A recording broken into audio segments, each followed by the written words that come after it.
മഴ തോരും മുൻപല്ലേ പുത്തൻ വിശേഷത്തിലേക്ക് ഏവർക്കും സ്വാഗതം. ഈ റിവ്യൂ ഇഷ്ടപ്പെടുവാണെങ്കിൽ സബ്സ്ക്രൈബ് ചെയ്യണേ, സപ്പോർട്ട് ചെയ്യണേ. കനക പറയുകയാണ്, നീയും മക്കളും ഒരുമിച്ച് നിന്ന് ബാലചന്ദ്രൻ്റെ അടുത്തോട്ട് ചെന്ന് ഈ കാര്യം അവതരിപ്പിച്ചാൽ ബാലചന്ദ്രന് സമ്മതിക്കാതിരിക്കാൻ പറ്റത്തില്ലല്ലോ. അങ്ങനെ അങ്ങ് അലീനയെ പറഞ്ഞു വിട്ടുവിടുക എന്ന് കനക ചോദിക്കുകയാണ്. അപ്പോൾ വൈജ പറയാണ്, അതൊന്നും നടക്കുന്ന കാര്യമല്ല. ഇന്ന് തന്നെ എന്നെ അടിക്കാനുള്ള വടി എടുത്തേക്കെന്ന്. അപ്പോൾ കനക ചോദിക്കുകയാണ്, വല്ലതും കിട്ടിയോ?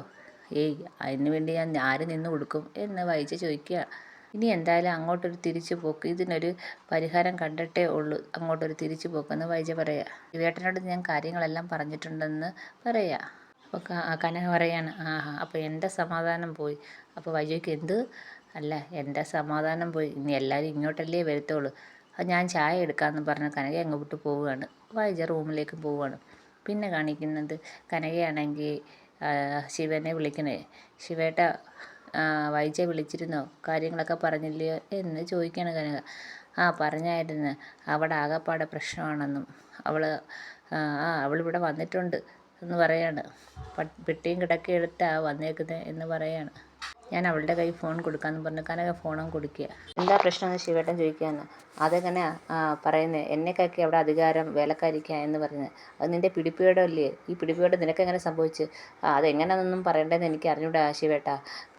വേലക്കാരിക്ക് എന്നെക്കാക്കി എൻ്റെ വീട്ടിലെ കാര്യത്തിലേക്ക് എന്നെക്കാക്കി വലിയ ഉത്തരവാദിത്തം അവക്കാ. അതിൻ്റെ ആവശ്യമില്ല. ഞാൻ കഴിഞ്ഞിട്ട് മതി അവളുടെ ഉത്തരവാദിത്തം എന്ന് പറയുന്നത്. ഓ, അതാ നിൻ്റെ പ്രശ്നം അല്ലേ? നിൻ്റെ സ്ഥാനം പോകുമെന്നുള്ള പേടി. ഏയ്, അങ്ങനെയുള്ള പേടിയൊന്നും എനിക്കില്ല. പിന്നെ അത്ര വലിയ ഉത്തരവാദിത്തം അവൾ ചെയ്യണ്ട എന്ന് പറയാണ്. അവളുടെ സൈഡിൽ നിന്ന് കുറ്റമൊന്നും പറയാനില്ല. അതാ നിൻ്റെ പ്രശ്നം അല്ലേ എന്ന് ചോദിക്കുകയാണ്. എന്താണെന്ന് പറഞ്ഞാലും അവൾ ഇനി അവിടെ നിൽക്കണ്ട എന്ന് വൈജ പറയാണ്. ഞാൻ ഗംഗേട്ടനോട്ടൊന്ന് സംസാരിച്ച് നോക്കട്ടെ. ഗംഗേട്ടനോട്ട് സംസാരിച്ച് ഇതിൻ്റെ പരിഹാരം കാണാം. വൈജ പറയണം, ഓ, ഗംഗേട്ടനോട് സംസാരിക്കേണ്ട. ഗംഗേട്ടനോട് ഈ കാര്യം പറഞ്ഞ് ഒരു പരിഹാരം കാണണമെന്നും പറഞ്ഞ് ഞാൻ വിളിച്ചിട്ട് എന്നെ വന്ന് തല്ലിയിട്ട് പോയി. അപ്പം ഗംഗേട്ടൻ നിന്നെ തല്ലണമെങ്കിൽ എന്തെങ്കിലും അതിനകത്ത് കാര്യം കാണുമല്ലോ എന്ന് പറയുകയാണ്. നിങ്ങൾ ആവശ്യമില്ലാതെ അങ്ങോട്ടും ഇങ്ങോട്ടും സംസാരിച്ച് സമയം കളയാതെ ഗംഗേട്ടനോട് ഇതൊന്നും പറയേണ്ട കാര്യമില്ല. എന്നെങ്കിൽ ഞാൻ രാജീവിൻ്റെ അടുത്ത് വിളിച്ച് സംസാരിക്കാം. അപ്പോൾ വൈജ കമല കേൾക്കാതെ പറയുകയാണ്. ആഗ്രഹമുള്ള കാര്യങ്ങൾ വരെ ഗംഗേട്ടൻ പറഞ്ഞ് നമ്മളെല്ലാവരും കൂടെ ബാലചന്ദ്രനെ പറ്റിച്ചതുകൊണ്ട് നമ്മളെല്ലാം അയാൾക്ക് അടിമയായിട്ട് നിൽക്കണമെന്നാണ് ഗംഗേട്ടൻ പറയുന്നത്. ഓ, അങ്ങനെയൊക്കെയാണോ കാര്യങ്ങൾ? എന്നെങ്കിൽ ഞാൻ രാജീവിനെ വിളിച്ച് കാര്യം പറയാം. സിംഗപ്പൂരിൽ നിന്ന് രാജീവൻ പെട്ടെന്ന് വരാൻ പറ്റും. നിങ്ങളുടെ ഫോണിലൊക്കെ വിളിച്ച് അങ്ങോട്ടും ഇങ്ങോട്ടും കാര്യമൊക്കെ തീരുമാനിച്ചിട്ട് എപ്പോൾ ഇതിന് പരിഹാരം കാണും? ഞാനിപ്പം തന്നെ വിളിക്കാം. അവിടെ നിന്നാകുമ്പം രാജീവിന് പെട്ടെന്ന് വരാൻ പറ്റും. 3 മണിക്കൂറിൻ്റെ സമയം മതി. എത്രയും പെട്ടെന്ന് ഇതിന് പരിഹാരം കാണാമെന്നും പറഞ്ഞ് ശിവേട്ട ഫോൺ വെക്കുകയാണ്. പിന്നെ കാണിക്കുന്ന രേവതിക്കുട്ടി ആൻസിയെ വിളിക്കുകയാണ്. ആൻസിയെ വിളിച്ച്, എന്താ ചേച്ചി, ഞാൻ ശല്യപ്പെടുത്താനായിട്ടൊന്നും വിളിച്ചതല്ല. ചേച്ചി തിരക്കാണോ എന്ന് രേവതി ചോദിക്കണം. ഇല്ല, പറഞ്ഞോ മോളെ എന്ന് പറയണം. അത് ചേച്ചി തന്ന നമ്പറിൽ ടോണിച്ചായനെ വിളിച്ചായിരുന്നു. പക്ഷേ റിങ്ങും ഇല്ല, നോട്ട് റീച്ചബിളും പറയുന്നില്ല, ഒരു റെസ്പോൺസും ഇല്ല. എന്താണെന്നറിയത്തില്ല എന്ന് പറയണം. അപ്പം ആൻസി പറയണം, വാട്സപ്പ് കോൾ ചെയ്തിടായിരുന്നോ? ഗൾഫിലല്ലേ എന്ന് പറയണം. എന്നിട്ട് ഒരു റിയാക്ഷൻ ഇല്ല. മിക്കവാറും ടോണിച്ചായൻ ഫോൺ നമ്പർ മാറ്റി കാണുമെന്ന് പറയാണ്. അപ്പോൾ രേവതിക്കുട്ടി ചോദിക്കുക, ചേച്ചി ടോണിച്ചായൻ്റെ അഡ്രസ്സ് കിട്ടാൻ വല്ല വഴിയും ഉണ്ടോ എന്ന് ചോദിക്കുകയാണ്. ഇപ്പം നിലവിൽ എൻ്റെ കയ്യിൽ അഡ്രസ്സ് ഇല്ല. പിന്നെ അവരെ കല്യാണ കുറി കിട്ടുമെന്ന് നോക്കട്ടെ. അതിനകത്ത് അവർ അഡ്രസ്സ് കാണുമല്ലോ, നോക്കിയെടുക്കാൻ പറ്റുമെന്ന് നോക്കട്ടെ. അല്ലെങ്കിൽ തന്നെ അന്ന് എൻ്റെ ഒരു ഓർമ്മയിൽ അന്ന് പത്രത്തിൽ കൊടുത്ത് ഇന്ന് വിവാഹിതരായെന്നും പറഞ്ഞു. അപ്പോൾ അതിൽ നിന്നൊക്കെ നോക്കാൻ പറ്റുമെന്ന് നോക്കാം. അവിടെ നിന്ന് പറ്റുമെങ്കിൽ എടുത്തു തരാം എന്ന് പറയുന്നു. രേവതിക്കുട്ടി, അത് നല്ല ഐഡിയ. അപ്പോൾ നേരിട്ട് പോയി മുട്ടാലോ എന്ന് പറയാണ്. ആൻസി ചോദിക്കണം, ഞാനൊരു കാര്യം ചോദിച്ചിട്ടെ, നിൻ്റെ പേര് രേവതിക്കുട്ടിയെന്ന്, പിന്നെ നിനക്ക് ഈ മുല്ലപ്പുള്ളിക്കാരുമായിട്ട് എന്താ ബന്ധം? ഓ, അതൊരു വലിയ കഥയാണ് ചേച്ചി. ഞാനൊരു ഓർഫണാണ്. എന്നെ ഇവിടെ മാമച്ചനും ഗേസിനും കൂടെ ജോലിക്ക് കൊണ്ടുവന്നേ. പക്ഷേ ഞാനിപ്പോൾ അവരുടെ മകളെ പോലെ ഭയങ്കര സ്നേഹമാണ്. ഞാൻ തന്നെ ഇടയ്ക്ക് ആലോചിക്കും, എനിക്ക് ഈ ഭാഗ്യം കിട്ടിയല്ലോ എന്ന്. അവർക്കെന്നെ വലിയ ഇഷ്ടമാണ്. എന്നിട്ട് എന്നോട് തന്നെ ഞാൻ പറയും, ഈ പെണ്ണെ അഹങ്കരിക്കല്ലേ, നീ തറയിൽ കിടന്നവളാ എന്ന് വരെ ഞാൻ എന്നോട് തന്നെ പറയും. ആൻസിക്ക് ഭയങ്കര ചിരി വരുന്നു. അപ്പോൾ ആൻസി പറയാണ്, അവരെങ്ങനെ നിന്നെ ഇഷ്ടപ്പെടാന്ന്? ഞാൻ വരെ നിന്നെ ഇഷ്ടപ്പെട്ടു പോയില്ലയോ?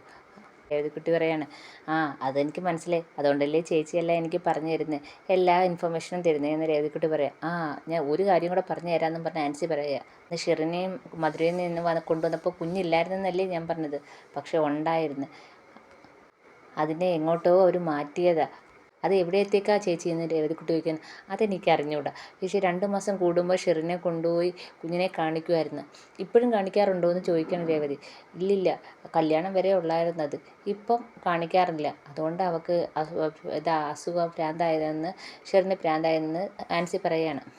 ഞാൻ പിന്നെ വിളിക്കാം മോളെ, ഇപ്പം ആരോ വിളിക്കുന്നെന്നും പറഞ്ഞ് ആൻസി അങ്ങ് ഫോൺ വെക്കുക. ശരി ചേച്ചി എന്നും പറഞ്ഞ് രേവതി ഇങ്ങനെ ആലോചിച്ചുകൊണ്ട് നിൽക്കുകയാണ്. പിന്നെ കാണിക്കുന്നത് കൊല്ലപ്പള്ളിയിലേക്ക് നമ്മുടെ രാജീവൻ വരുന്നു.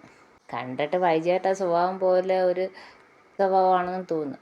അങ്ങനെ കാറിന് രണ്ടൊക്കെ കൊടുത്തിട്ട് അകത്തേക്ക് വരികയാണ്. വൈജ വന്നാണ് ഡോറ് തുറക്കുന്നത്.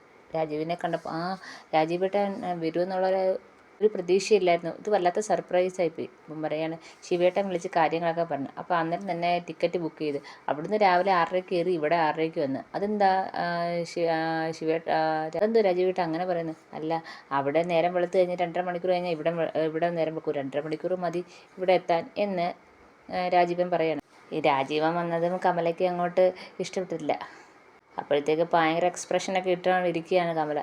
എന്നിട്ട് പക്ഷേ സ്നേഹപ്രകടനം കാണിക്കുകയാണ്. രാജീവനാ വന്നേ. അപ്പം ഈ ചേട്ടത്തി മനുവും മക്കളൊക്കെ എന്ത് ചെയ്യും? മനു ജോലിക്ക് പോയേക്കുന്നത്, ബാക്കിയുള്ളവർ പഠിക്കാൻ പോയതൊക്കെയാണ് കമല പറയുകയാണ്. ഇടയ്ക്ക് ശിവേട്ടൻ്റെ അടുത്തൊക്കെ പോയി നിന്നൂടെ? അവിടെ പോയി എന്ത് കാണാനാ? മരുഭൂമിയല്ലേ? ഞാൻ പോയാൽ തന്നെ എൻ്റെ മക്കളെ എന്ത് ചെയ്യും എന്ന് പറയുകയാണ്. അത് കടപ്പാട്ടൂരിലേക്ക് വിടണം, വൈജ നോക്കിക്കോളുമല്ലോ. അപ്പോൾ വൈജ പറഞ്ഞാൽ ഞാൻ നോക്കിക്കോളും. പിന്നെ അവിടുത്തെ ഒരു വേലക്കാരിയെ നിയന്ത്രിക്കാൻ വൈജയ്ക്ക് പറ്റുന്നില്ല, പിന്നല്ലേ എൻ്റെ മക്കളാണ് നോക്കുന്നതെന്ന് കമല പറയുകയാണ്. അപ്പം രാജീവ് പറയും, ഏട്ടത്തി എനിക്ക് വിശക്കുന്ന എന്തെങ്കിലുമൊക്കെ കഴിക്കുന്നതാ, നിനക്ക് എന്താ വേണ്ടുന്നത് അതൊക്കെ നീ പറഞ്ഞോ എന്ന് പറയാണ്. പിന്നെ എന്താ വൈജയെന്ന് രാജീവ് ചോദിക്കുകയാണ്. അപ്പോൾ കമല പറയാണ്, വൈജ ഈ വൈതരണിയിൽ നിന്ന് നീ എങ്ങനെയെങ്കിലും ഒന്ന് കര കേട്ട് അവൾക്കൊരു പരിഹാരം ഒപ്പിച്ചു കൊടു. എന്താ ഞാൻ ചെയ്യേണ്ടേ വൈജ? കൊല്ലണമെങ്കിൽ കൊല്ലണം, തല്ലണമെങ്കിൽ തല്ലാം. അപ്പോൾ കമല പറയാ, നീ അങ്ങനൊന്നും ചെയ്യണ്ട, ഒന്നുമില്ലെങ്കിലും വൈജയുടെ ഭർത്താവല്ലേ, കൊല്ലിയും തല്ലിയൊന്നും വേണ്ട.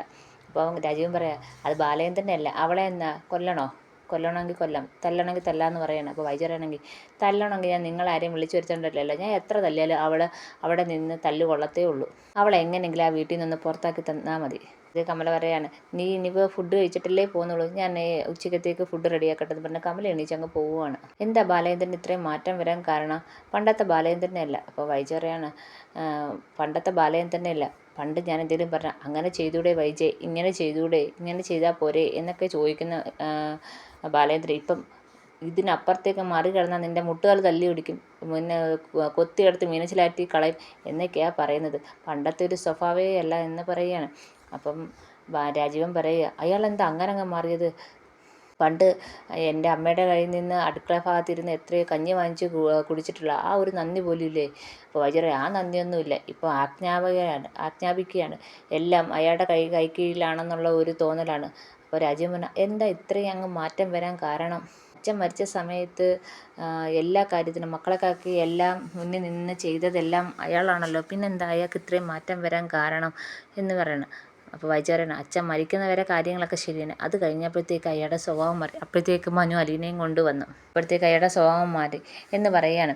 അപ്പം രാജീവൻ ചോദിക്കുകയാണ്, ഞാനൊരു കാര്യം ചോദിക്കട്ടെ നിന്നോട്, സത്യം മാത്രമേ പറയാവൂ. നീ സത്യം പറഞ്ഞില്ലെങ്കിലും ഞാൻ അവളോട് സംസാരിക്കുമ്പോൾ സ്വഭാവം കറക്റ്റായിട്ട് എനിക്ക് പിടികിട്ടും. അലീനയുടെ സ്വഭാവം എങ്ങനെ, വല്ല കള്ളത്തരമുണ്ടോ, എന്തെങ്കിലും പ്രശ്നമുണ്ടോ?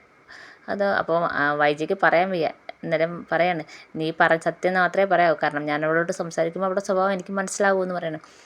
ഇല്ല. അപ്പോൾ വൈജ പറയണേ, അങ്ങനെ പ്രത്യേകിച്ച് കള്ളത്തരമൊന്നും മോഷണമൊന്നുമില്ല, നന്നായിട്ട് ജോലി ചെയ്യും, എല്ലാവരോടും നന്നായിട്ട് പെരുമാറും, അങ്ങനെ വൃത്തിയുടെ സ്വഭാവം അങ്ങനെ ഒന്നുമില്ല, നല്ല സ്വഭാവമാണെന്നൊക്കെ വൈജ പറയുന്നുണ്ട്. പിന്നെന്താ കാര്യം? പക്ഷേ എനിക്ക് അവളെ ഇഷ്ടമല്ല, അവളെ അവിടുന്ന് പറഞ്ഞു വിടണം രാജീവേട്ടാ എന്ന് പറയണം. അതെന്താ കാര്യം? എന്താ? എനിക്കിഷ്ടമല്ല, അവൾക്ക് എന്നോട് എന്തൊക്കെയോ ചോദിക്കാനുണ്ട്, അവളിങ്ങനെ എൻ്റെ തലയിൽ ഇങ്ങനെ ഞണ്ട് അള്ളി പിടിച്ചിരിക്കുന്ന പോലെ ഇരിക്കുക, എന്തൊക്കെയോ ചോദിക്കാനുള്ളത് പോലെ. ഞാൻ എന്തിനാ അവളെ സഹിക്കുന്നത്? എനിക്ക് അതിൻ്റെ ആവശ്യം എന്താ? വല്ലയിടത്തും വന്നോളെ സഹിക്കേണ്ട ഒരാവശ്യം എനിക്കില്ല, അതുകൊണ്ട് അവളെ അവിടുന്ന് പറഞ്ഞു വിട്ടേ പറ്റത്തുള്ളൂ.